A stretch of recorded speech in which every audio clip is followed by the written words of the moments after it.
And welcome into the Some Mind Sports Show, Friday Rewind, live December 23rd. Merry, you filthy animals, and happy holidays to you Jews. We're going to start the show with the Patriots. They're back. Playoffs, baby. We're going to talk about them, why they have a chance, why they might not have a chance. But as always, we're going to do some opening takes. Bobby has risen from the dead like Jesus himself. I don't know what Indians believe in. Probably not Jesus, because he didn't make it past his Christian crusade. So why don't you give us your opening take? Certainly. Fuck daycares. They are money-grubbing, scheming whores that leech off you at this time of the year. They take 2 weeks off at the end, take all your money. Your kids miss a week from the flu too. 3 weeks of full pay. Fuck you, daycares. I get nothing from you. I will fuck you over at the very second I can. Just wait for it. The second I can, I will get my revenge. Fuck off. A scorned father knows no bounds. Raymond, your opening take. Absolutely. And we finally saw what Drake Maye has. He put another accomplishment on his MVP resume. Not only did he throw for 300 yards,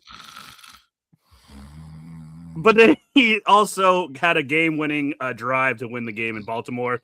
So yes, Drake Maye once again has done what he needed to do. The MVP chants are actually coming true. It's going to happen. MVP Drake Maye. Oh, good stuff there, Ray. Stunning.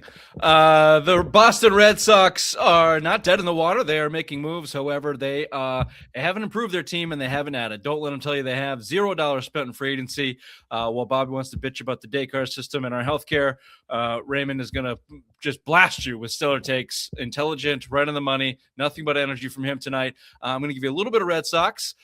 Just a tad bit of Red Sox bitching and moaning, if you can spare me, please. But of course, we're going to start with the Patriots. Our reaction to their win against the Baltimore Ravens on Sunday Night Football. We'll have early lines, which you two suck balls at. I haven't been here for half the time, and apparently I'm winning or something. Can't trust the ledger. However, if I win, I believe it. The Red Sox, as I just mentioned, they made a trade. We'll see if they're getting better or staying the same. Do we have a big brain section? Wait and find out. This or that with Chief Bobby, who's back from the dead like Jesus himself, and Simplest Minds of the Week on this Christmas edition of the Simple Minds Sports Show, Friday Rewind Live, December 23rd. Welcome to the show. I got something troubling on my mind. I got something troubling on my mind. I got something low inside of.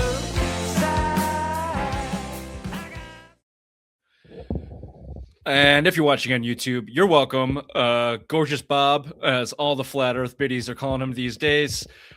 Gorgeous Bob, Curious Rich, and Horny Ray. I think that's how that one shook out for the whorebags on Some Mind Sports Show YouTube comment section. If you're watching on YouTube, you're welcome. If you're listening on your favorite podcast platform, please subscribe, rate, review, tell your friends. As always, tell yo mothers. Let's get right into it tonight there, boys. The Patriots with what has to be considered a signature win, although against a potential lesser opponent here in the Baltimore Ravens, especially losing Lamar Jackson fairly early in that game. But Drake Maye's first fourth quarter comeback, as Ray so eloquently put it, and over 300 yards. That's where you got to start, that fourth quarter for Drake Maye. Like 139 rating, 100 plus yards, 2 touchdowns. You get the 28-24 win. Bobby, your takes on Drake Maye. Let's just get it all out on the table. Obviously, the fourth quarter was great. He finished with 31 of 44, 380 yards, 2 touchdowns. However, he did have another silly interception in the red zone, costing them at least 6 points, and a boneheaded fumble and sack before half, costing them another 3 points, 6 points on the board there. So you're taking Drake Maye's first fourth quarter comeback and what a lot of people are calling a signature win on the season. Yeah, I mean, Drake Maye looked really good in the fourth there. And really my overall take is this team, they're just as good as anybody else in the AFC, and they'll go as far as he can take them. We'll see how this shakes out, if it lands favorably for the Patriots. But if Drake Maye is going to play like that and he can cut out on the fumbles, to me, really the fumbles are the problem. I can live with him trying to make a play or two with an interception, but the fumbles and the dumb sacks have to stop. But he's he was able to air it out. He made some plays. He's running a little bit more aggressively. I've seen he's making it count on the money downs, and I thought that the play calling was better in this game too. I thought they had a better plan, and I just think that this team's for real, and they can go as far as they can in the AFC. As surprised as I am to say that coming into this year. Yeah, I know, Ray, I'll give you a chance to pile on to your opening take there, but let me give you just for devil's advocate's sake, the other side of this argument for Drake Maye. The best thing I think we saw from Drake Maye was a bounce back from his week, whatever performance against the Bills in a loss in a very similar scenario against the better team, right? And against certainly a better quarterback in Josh Allen, carving up the Patriots defense. So yes, obviously the outcome of that game in the fourth quarter and the way that Drake Maye played, those are all great. Good signs that he bounced back after a bad performance. I would just say, are they as good as any other team in the? I don't necessarily believe that. I don't think that they've proven that. They haven't gone toe to toe with the best in the AFC yet. The Ravens are a fucking mess. They're gross, and it was Tyler Huntley behind center, and John Harbaugh shot himself in the foot with some bad coaching decisions.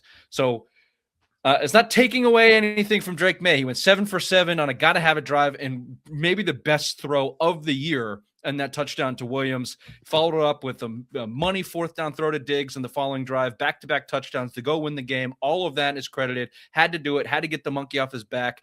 I think he grows exponentially after mistakes. So hopefully he can carry that Bills loss, Ravens win into the playoffs. But for me, you're going to have to go prove it again against a better competition. And the Ravens don't count. I mean, a strip sack fumble to lose the game, benching Derrick Henry, your backup quarterback on a team that is reeling, has lost 6 games at home this year.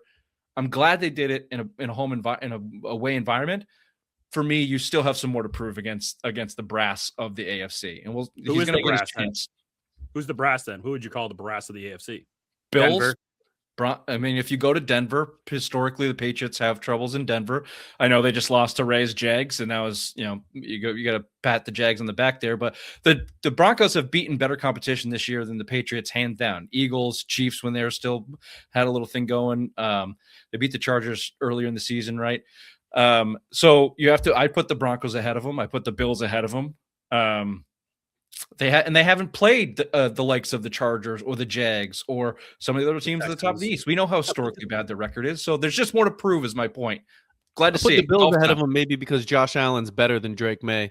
We don't unequivocally. Drake Maye is probably better than every other quarterback that the Patriots would play in the AFC. So I would give them every shot to win those games. But we saw what happened 2 weeks ago. Josh Allen's a better quarterback, and he scored 5 touchdowns in a row. So. Yeah, in a game, and you weren't with us last week to talk about it, Bobby. It looked like a game in which the moment was too big for Maye. And this Ravens game didn't. He showed up and played.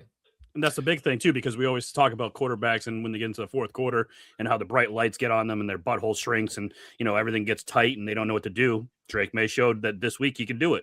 He showed that when the pressure's on and the lights are on, I can go out there and I might have played 3 shitty quarters, but for the fourth quarter, for the last 10 minutes, I can go out there and ball out and I can bring this team back. That's a big fucking improvement from anything that we've had since Tom Brady was here. So yeah, I was very happy to see that. Terrible fucking first 3 quarters. Fourth quarter came on and just fucking lit it up. That's what you want to see out of your quarterback. Anytime we're comparing the likes of the Mac Jones, Cam Newton era, I think we're going to have an arrow pointing up, certainly. Stellar take there, Ray. Thanks for bringing us down. But I think mostly the point is correct there. Look, that was a great showing by Drake Maye in the fourth quarter. Great showing. The reasons that they had to do it, that's a little bit more interesting to me. Some more things, about that positivity from Drake Maye. The O-line felt like the entire game was on the verge of collapse. Now, I don't know if it was Maye's elusiveness, his athleticism, but he took some shots when he was throwing it, and then at times he kind of had a cleanish pocket. But he took some shots. He laid it. He stood in there, took it on the chin, and delivered some really nice passes. So I think that was another positive to see from Mr. Maye, and that not to let that get into his head, which we've seen in the past as well. However, you can't run the ball, and Jesus, the Vidarian Low disease is coming back in droves against good pass rushers. I don't know if Will Campbell alone fixes that, or if a couple more weeks of lesser opponents fixes that. But it felt like they were real close to falling apart that entire game. Especially Moses goes down. Mumford and Sons goes down. It's like, who the fuck is their fifth tackle? We don't even know.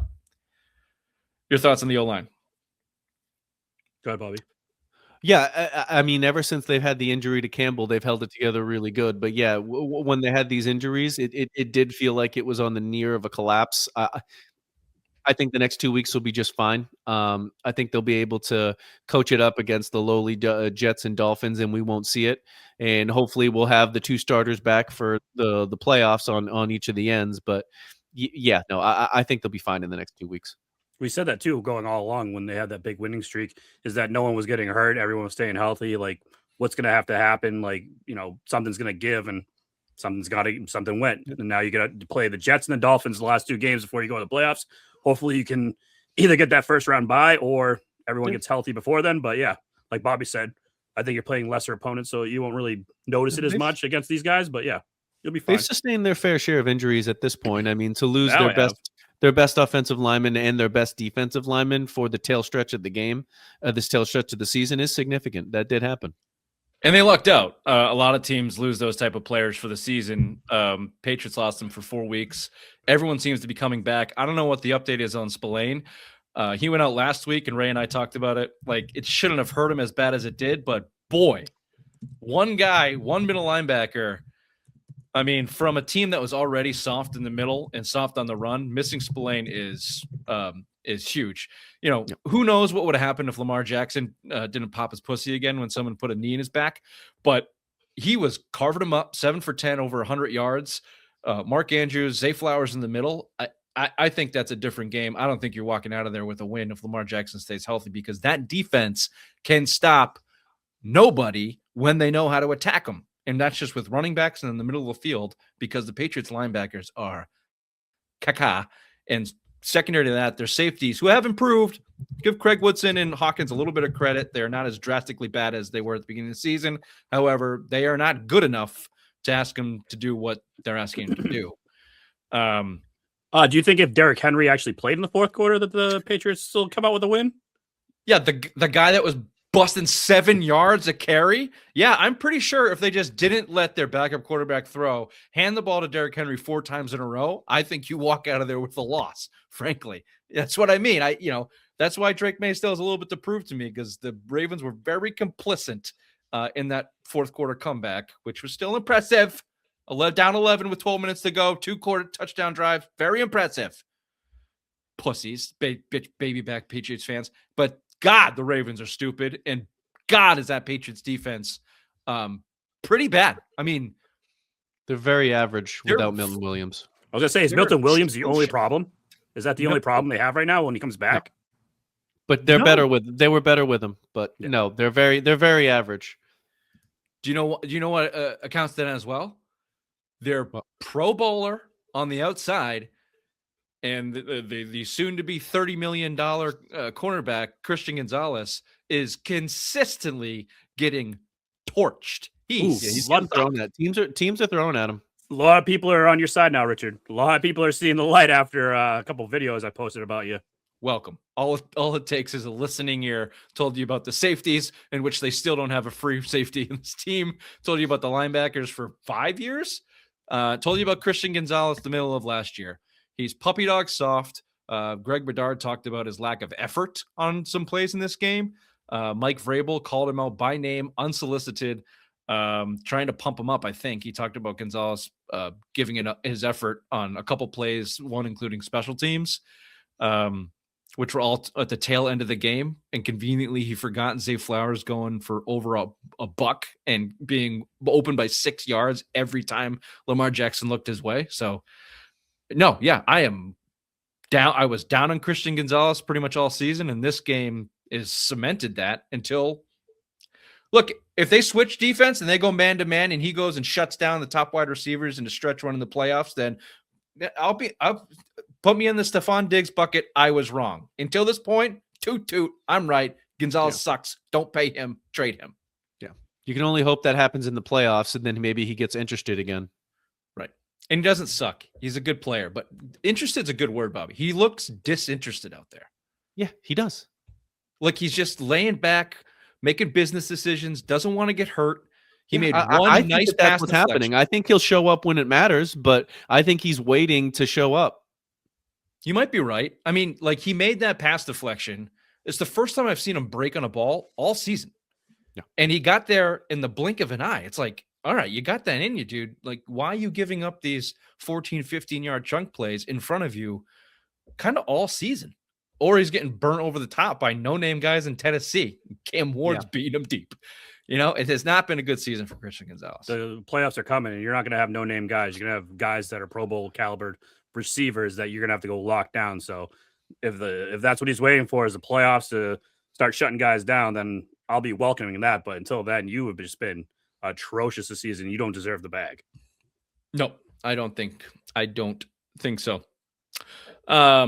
So there you have it. Patriots 12-3, clinched the playoffs, heading back, baby. First time since 2021. Right?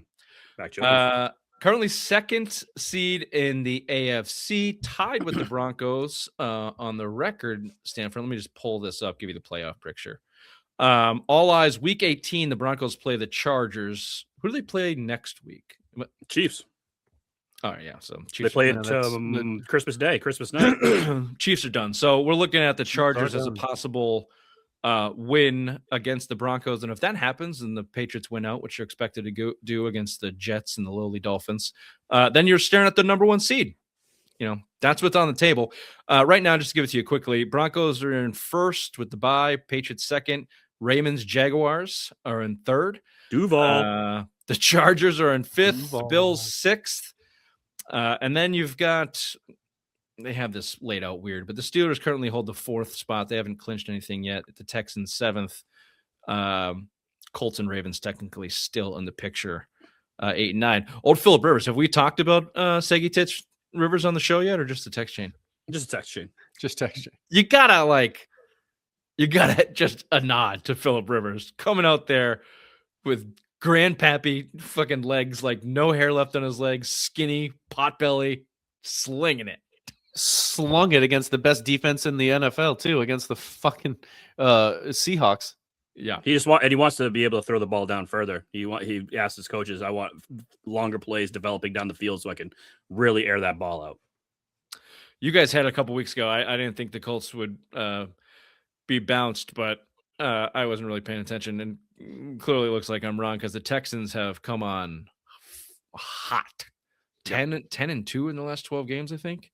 Yeah, Vine predicted it. Vine that said the Colts are going to die. number one team I want the Patriots to avoid in that first round matchup if they have the 2 seed. I do not want them playing the Texans. Mm-mm. Yeah, if you look at, your potential matchups here, Bills. I'd rather play the Bills again. Yeah, you're lined up against the Texans right now, but they're a game behind the Bills. I don't know what the tiebreakers are. Chargers would be nice. You're a game behind them if they can drop a couple. Your best case scenario is you win out and the Chargers go in there in the Mile High, or was the game in Denver, week 18, and they knock off Denver and you get the number one seed. That should be what you're rooting for. But as it lines up right now, I think the Chargers or the Texans are probably going to be the odds-on favorite for you to play in the first round. Nico Collins going against Christian Gonzalez. That'd be must-see TV. Yeah, there's your test right there. There's a test for you. There you go. Any final thoughts there on Pats Ravens? Go Pats. Nope. All right, we're going to throw it over to headlines with the obvious one. Go Pats.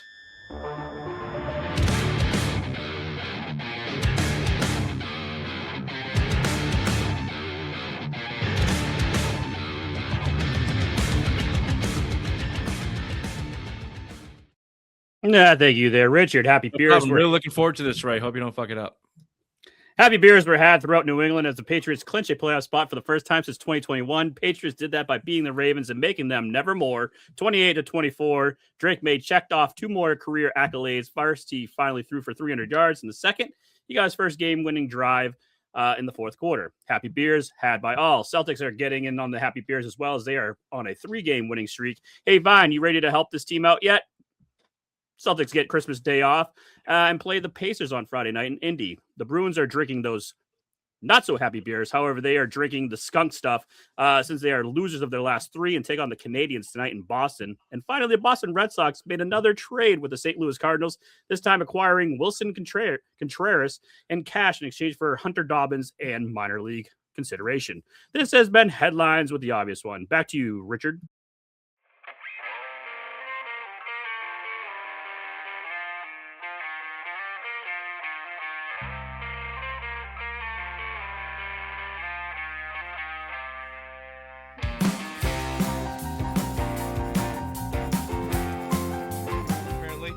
The Celtics are dumb front-running pussies.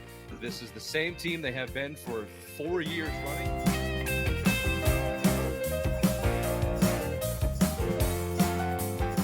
Well, my worst nightmare came true. Missoula and Mayo are friends. What the fuck? Apparently, they've known each other since Virginia. They have these docking sessions where they talk about ball and managing people.